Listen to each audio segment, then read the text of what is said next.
This video is brought to you by Elven Maid In's Tales from the Tavern magazine, issue number 2. Right now, the PDF is free on her Ko-Fi page. There will be a printed version coming soon to Drive Through RPG, much like issue 1 has been printed. It includes an interview with Robert J. Kuntz, an article about the Satanic Panic by my co-host over at Nerdcognito, Dying Breed TT, and yes, I've even written an article about apolitical fantasy in there. It's free. Go pick it up. There has been much ado about tieflings of late. I was first inspired to make this video when Harmony Ginger, the Dungeon Delver, the Elven Maiden, and several others chimed in about how they really dislike tieflings and they really dislike monstrous races in general. And so I asked one of them in particular to create a little rant for me. So, Elven Maid, what do you think about tieflings? Why do I hate tieflings, you ask? Well, here's the simple answer. You see, I don't just hate tieflings. I hate them all. All the monstrous races. Whenever that tieflings, drows, dragonborn, or even minotaurs. I hate them all. You see, Lovecraft once noted, the oldest and strongest emotional mankind is a fear, and the oldest and strongest kind of fear is the fear of the unknown. By introducing those monstrous races into your game, you risk diminishing the primal fear that those creatures inherently invoke. Do you really want your game to turn into Carnival Row? Or spectacle where demons and drows are just part of everyday scenery? Think about it. Think about it hard. Don't be stupid. The Elven Maid's point is, well, made.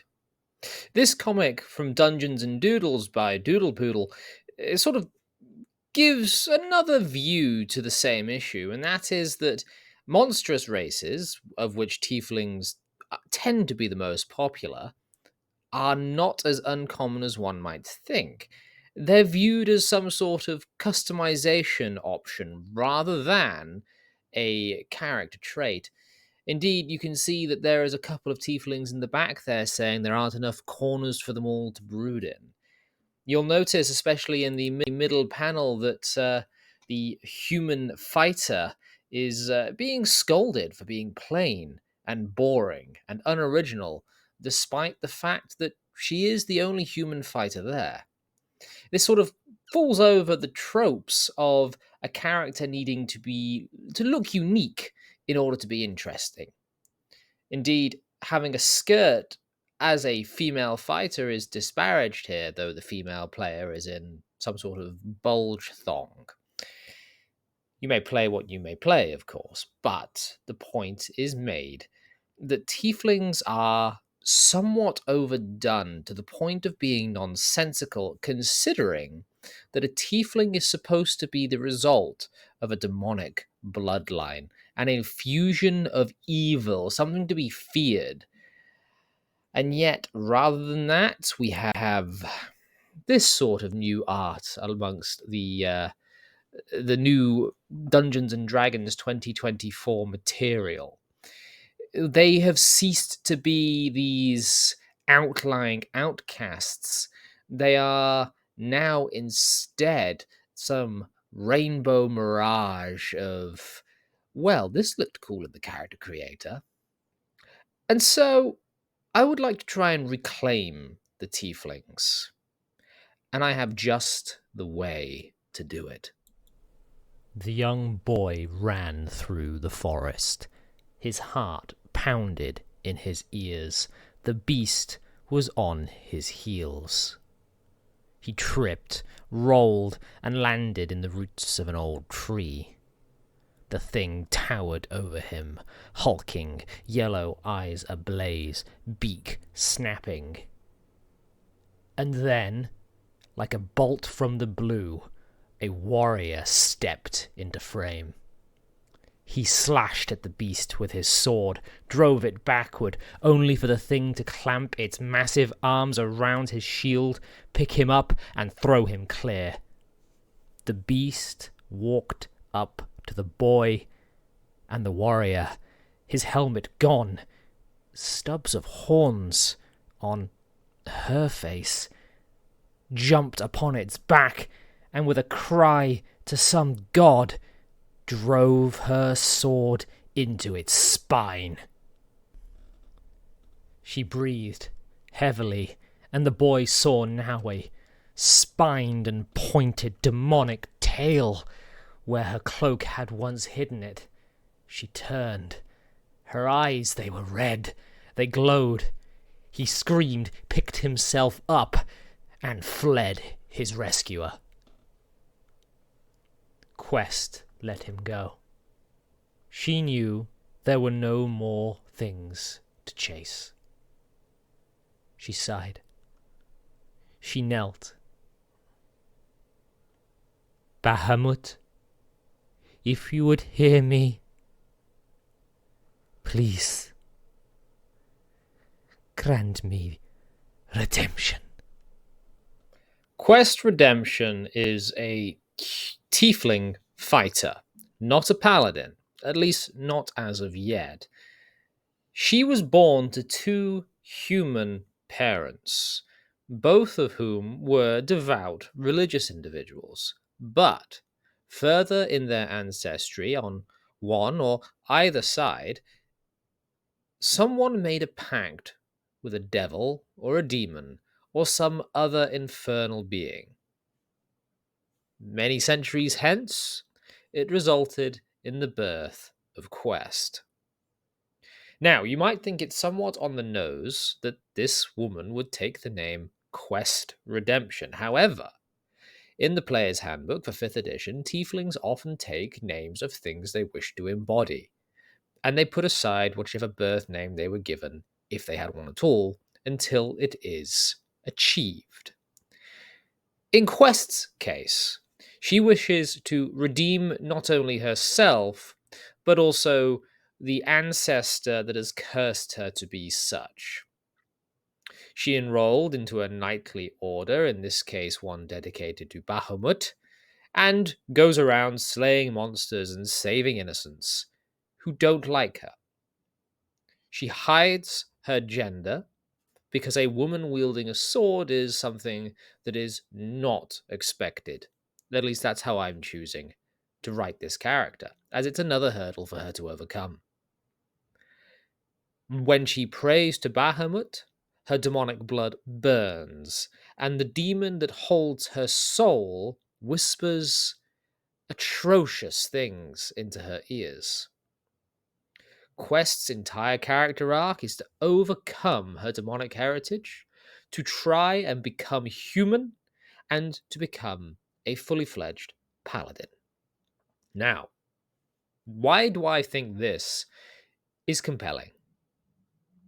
Quest has many different things going on with her backstory that she has to overcome. She has to overcome the fact that she is a woman in a male-dominated profession. She has to overcome the fact that she looks like a demon in a very religious world. Her horns, which she has shaven down and ground down to nubs through painful nights of picking away at them with whatever tool she had to hand. Her bony, scaly tail. These things are kept hidden beneath her armor and cloak.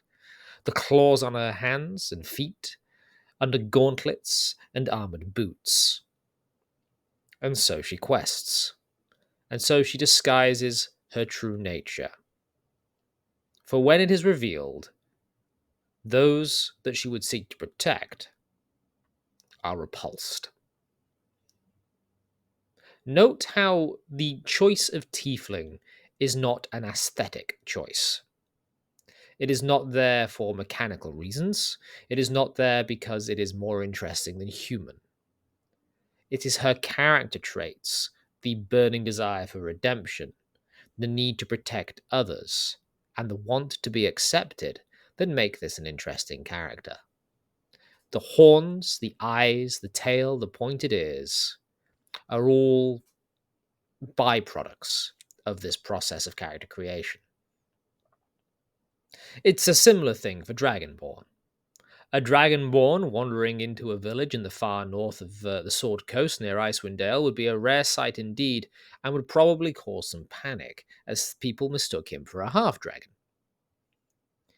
Indeed, I would recommend reading the first Legend of Drizzt books, where Drizzt has to struggle to overcome his dark heritage.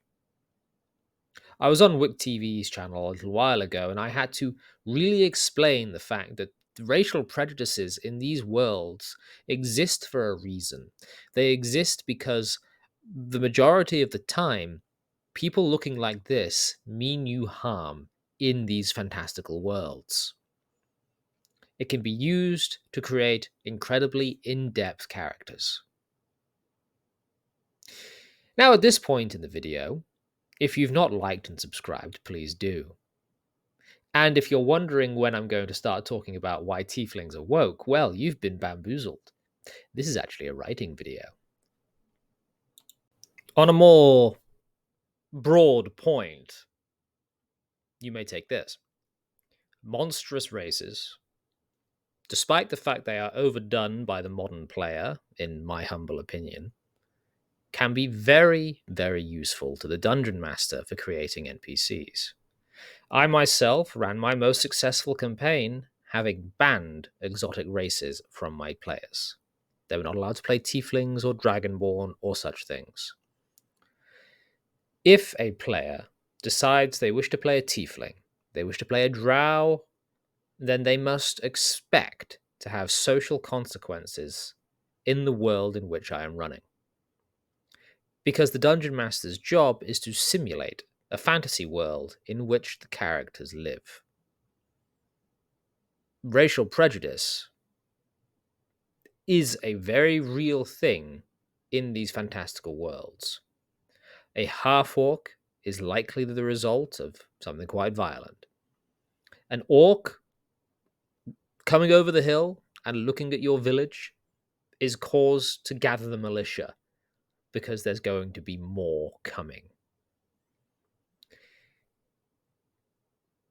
Do not play any sort of monster race if you are not prepared to be killed on sight, or if you're not prepared to build a reputation that outshines the evils of the rest of the members of your race.